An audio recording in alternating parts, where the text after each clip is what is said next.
Break के बाद सामना सवालों का में आपका स्वागत है। हमारे सवालों का सामना दुष्यंत चौटाला सांसद हिसार कर रहे हैं। दुष्यंत, जिस तरह से अभी हमने ब्रेक से पहले तमाम सवालों का आपने जवाब दिया, लेकिन अब एक बड़ा सवाल ये उठ रहा है कि मौजूदा प्रदेश के जो हालात हैं, ये हालात कैसे ठीक होंगे। आपने कहा कि ठीक है साहब, सब लोगों को मिलकर इसे ठीक करना है। ये बात तो सारी सियासी पार्टियां कर रही है, लेकिन कोई नहीं कर रहा है। देखिए, जब तक प्रदेश में एक अच्छा एडमिनिस्ट्रेटर नहीं आएगा प्रदेश को चलाने के लिए, मुझे नहीं लगता कि करंट सिचुएशन में हम प्रदेश के हालात को सुधार पाएंगे। जी, पिछले अगर मैं 1.5 साल की बात करूं तो हर दूसरे दिन एक लिस्ट आती है ट्रांसफर्स की। जी, इसका मतलब तो मुख्यमंत्री को अपने अधिकारियों पे विश्वास नहीं। आज उठाकर देख लीजिए आप प्रदेश के हालात कि मुख्यमंत्री से अपना एडमिनिस्ट्रेशन नहीं चलाया जा रहा। पहली बार है हरियाणा के इतिहास में कि डीजी, आपका सीआईडी हेड, आपका चीफ प्रिंसिपल सेक्रेटरी, इन सबको बदल दिया जाता है। इसका मतलब तो आपको अपनी कोर टीम पर विश्वास नहीं है। जब तक हम एक अच्छा एडमिनिस्ट्रेटर प्रदेश में नहीं लाएंगे, मुझे नहीं लगता कि आज जो हालात प्रदेश की है, प्रदेश इस हालात से बाहर निकल पाएगा। आज हम इकोनॉमिक क्रंच में हैं। HSIDC जैसे बड़े जो हमारे एक सिस्टम का हिस्सा थे डिपार्टमेंट, वो बैंकरप्सी की ओर हैं।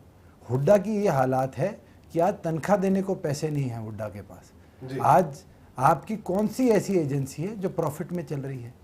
अगर प्रदेश की कोई गवर्नमेंट एजेंसी प्रॉफिट में नहीं है और आपको बारी बारी केंद्र में आपकी सरकार है उनके आगे हाथ फैलाने का काम करते हैं और वो आपको आर्थिक मदद नहीं दे पाते, तो मुझे नहीं लगता प्रदेश बहुत अच्छे दिनों की तरफ देख रहा है। कैप्टन अभिमन्यु जो कि वित्त मंत्री भी हैं प्रदेश के, उनका तो कहना है कि हम लोग प्रदेश लगातार विकास कर रहा है और उन्होंने कहा कि कई आंकड़े वो दिखाते हैं कि हम लगातार बिल्कुल तमाम संस्थान हमारे प्रॉफिट में आएंगे आने वाले वक्त।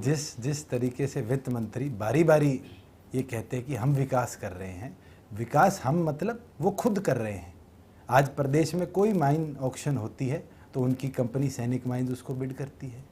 प्रदेश के अंदर कोई नई हमने एजेंसी को लाना है, उसके अंदर उनका कोई ना कोई हिस्सा होता है। तो क्या ये तो बहुत गंभीर आरोप दुष्यंत आप लगा रहे हैं। बिल्कुल है। आप उठाकर देखिए, भिवानी के अंदर 2 माइंस ऑक्शन हुई, दोनों में उनका हिस्सा है। ऑफिशियल उनके ब्रदर उसके डायरेक्टर है, उनकी खुद की कंपनी है जिसमें मंत्री बनने से पहले वो डायरेक्टर हुआ करते थे। आज क्या वित्त मंत्री का ये काम है कि प्रदेश के अंदर कोई भी ऑक्शन होती है उनके परिवार के सदस्य उसका हिस्सा बने? मैं तो सरेआम बोलता हूं कि वित्त मंत्री का काम होता है प्रदेश के फाइनेंसिस को प्रॉपर तौर पर चलाना। और अगर वित्त मंत्री इस आरोप को निराधार बोलते हैं तो मैं सबूत भी रखूंगा और मैं पहाड़ का नाम भी बताऊंगा और ऑक्शन डेट भी बताऊंगा और बिडर्स भी बताऊंगा। मगर वो जवाब दे कि क्या प्रदेश के फाइनेंसिस ठीक करना जरूरी है या अपना विकास कराना जरूरी है। जी, तो यानी आपका कहना है कि आपके पास सबूत भी है इस पूरी बात के? बिल्कुल है। जो आरोप आप लगा रहे हैं? बिल्कुल। हमने अगर कांग्रेस पर आरोप लगाए थे और 10 साल के उनके घोटालों को सामने हमने लाने का काम किया था, तो निराधार हमने एक भी नहीं लगाया। और मैं तो निरंतर बोलता आया हूं कि भारतीय जनता पार्टी तो कांग्रेस की मदद कर रही है। हमारी तो सरकार थी, सरकार के दौरान केंद्र सरकार ने रेड मरवाकर CBI की हमारे ऊपर मुकदमे दर्ज किए थे और भूपेंद्र सिंह हुड्डा पर 2 साल हो गया, एक भी रेड नहीं मारी गई। एक FIR वो भी जब अभय सिंह चौटाला जी ने पत्र लिखा उसके बाद करी। IMT मानेसर कहाँ गया?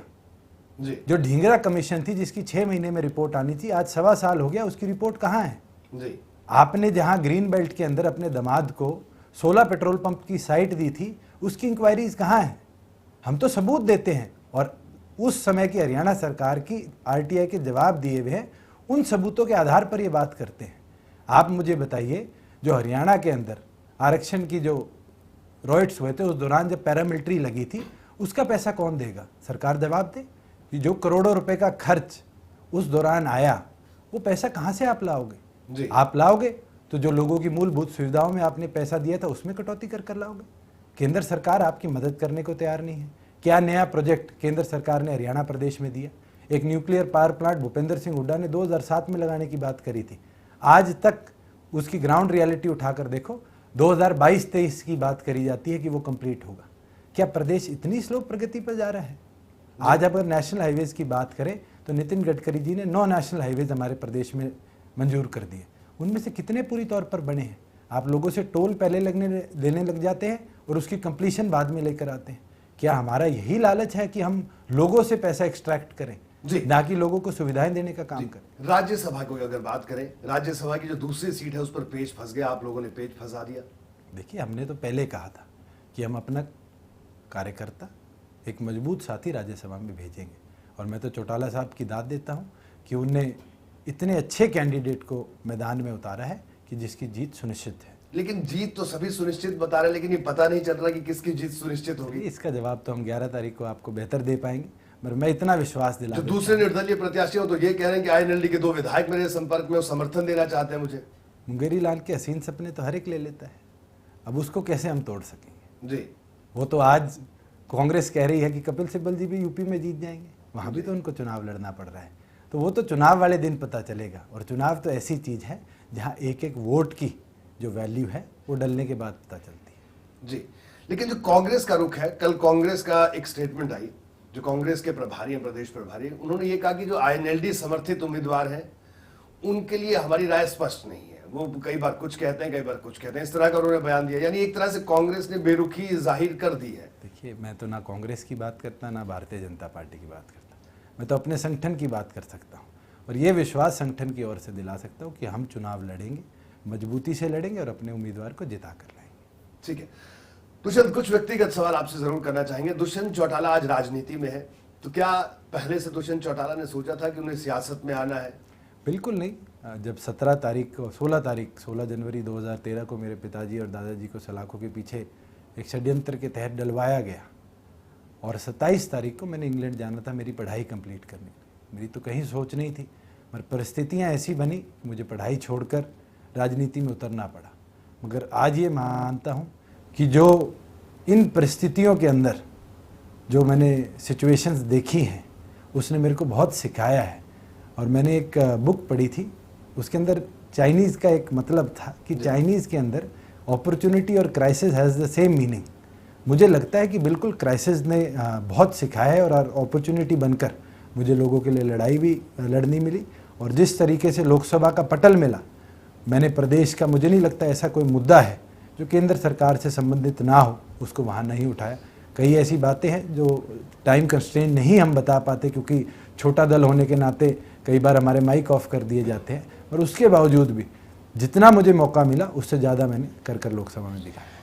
दुष्यंत, एक मैं आपसे मेरा सवाल, एक युवा सांसद या पार्टी के युवा कार्यकर्ता भी मैं कह सकता हूँ, अपनी पार्टी के कार्यकर्ता भी यही है, पदाधिकारी हो अलग बात है, लेकिन एक युवा के तौर पर आपको क्या लगता है कि चुनाव में आप लोगों का जिस तरह से हार हुई, यानी सत्ता तक नहीं पहुंचे विधानसभा चुनाव में, क्या एनालिसिस है आपका एक युवा के तौर पर? मैं आपसे जानना देखिए, जो माहौल लोकसभा के रिजल्ट्स के बाद पूरे देश में बना हुआ था, उस माहौल का एक नतीजा था कि हम इतने छोटे 5, साढ़े 5, 6 महीने के स्पैम के अंदर मैदान में उतरे, और कहीं ना कहीं एक वो अंडर करंट था जो हमें देखने को मिला। और फिर जब चौटाला साहब प्रचार में उतरे तो कहीं ना कहीं भारतीय जनता पार्टी भी घबराई, और उनकी बढ़ती लोकप्रियता, उनका जो कद था देश के अंदर, उसको देख के घबराहट से पहले कोर्ट में गई, और फिर कोर्ट से आदेश कराकर चुनाव से केवल मात्र 3 दिन पहले उनको जेल भिजवाने का काम किया। तो कहीं ना कहीं मल्टीपल इफेक्ट्स रहे, कहीं किसी का समर्थन भी बीजेपी को खुलेआम मिला, वो भी एक इफेक्ट रहा। तो अनेकों ऐसे इफेक्ट्स हमें देखने को मिले, मगर मुझे लगता है कि हमने जब 25 लाख वोट 2009 में लिए थे, उसको 29 लाख अगर किया है 2014 के अंदर, तो कहीं ना कहीं प्रदेश की जनता का मैं धन्यवाद करूंगा, कार्यकर्ताओं का धन्यवाद करूंगा कि उनकी मेहनत की वजह से लगभग 3.5-4 lakh vote Indian National Lokdal के इस दौरान बढ़े। जरूर हमारे कई विधायक 1 वोट से जीते, 80 वोट से जीते, 260 वोटों से जीते।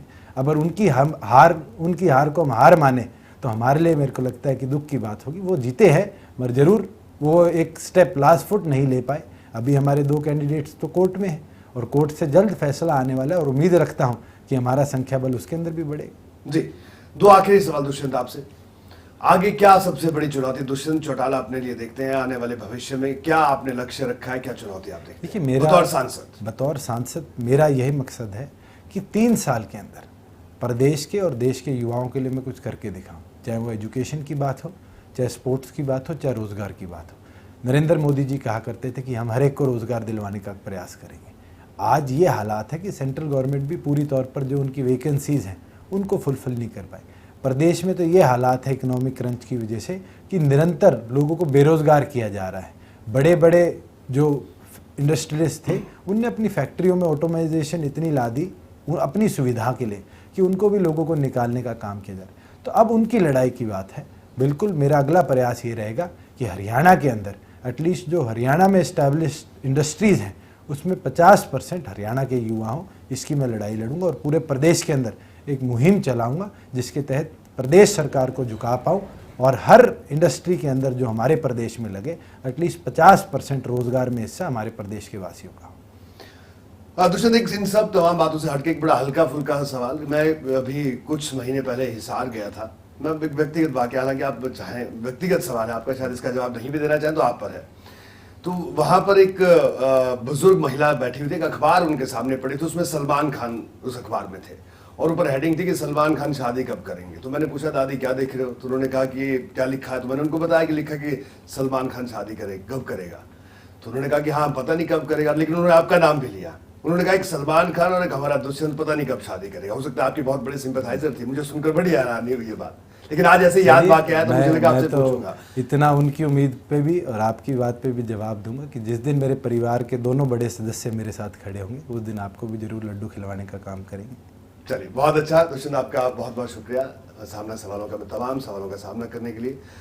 तो दुष्यंत चौटाला ने हमारे तमाम सवालों का बड़ी बेबाकी से सामना किया। उनका यह कहना है प्रदेश सरकार को कटघरे में खड़ा किया और साथ ही साथ उनका यह कहना है कि बतौर सांसद हिसार के विकास के लिए एक बड़ा रोड मैप उन्होंने अपने दिमाग में रखा और उनका यह कहना है कि उस विकास को वो करवा पाए, ये सबसे बड़ी चुनौती उनके सामने है। प्रकाश सिंह कमेटी में जिस तरह से उनका जिक्र किया गया, उनके बयान का जिक्र किया गया, उस पर उन्होंने साफ कहा एक बार फिर से कि वो इस पर कानूनी लड़ाई भी लड़ेंगे।